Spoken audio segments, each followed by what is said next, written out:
Hello, and welcome to my video on the January 2019 Algebra 2 Regions, question number 32. In this question, we see on the grid below, graph the function y equals log base 2 of x minus 3 plus 1. So the first thing to note is that they do give us a grid, as is typical when graphing a particular function.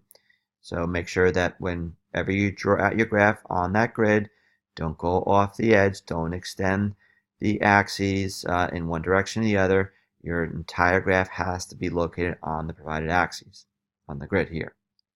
The other thing to note in this problem is that they've already scaled the axes for us. I see that because I see over here a marker of 5 on the x-axis, so we're going by 1 on the x-axis. And I see another 5 over here on the y-axis, so the y-axis we're also going by 1. So axes are already scaled for us, so that we don't have to worry about that. So now to help with graphing this particular log function, we can go to our calculator, we can input this equation, and we can get information on that calculator to help us graph this. So let's actually go to our calculator now.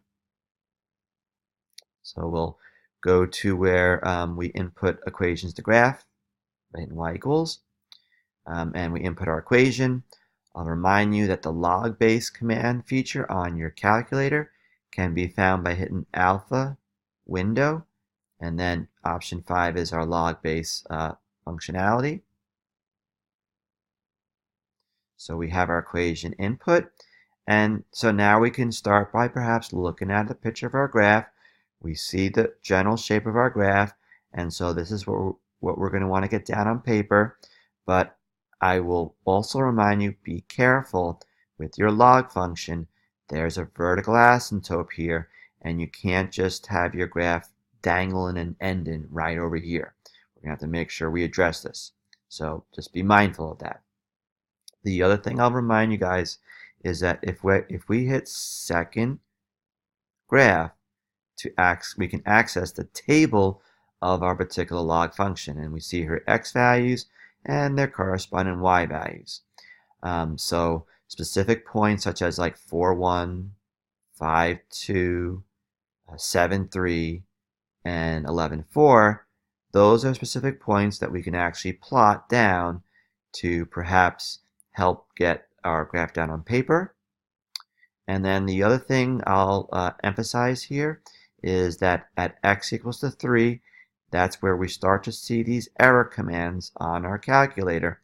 And so that typically is going to be where the first is x values where we see the error. That is typically going to be where we have our vertical asymptote on our log function.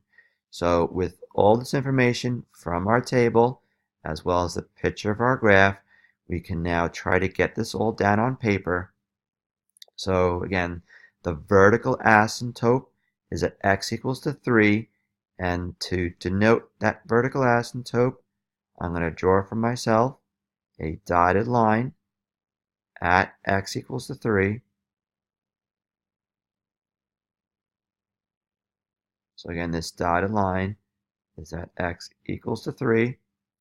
And then the other thing I'm going to do is those specific points that had integer values, I'm going to plot them next. So there was one at 4, 1.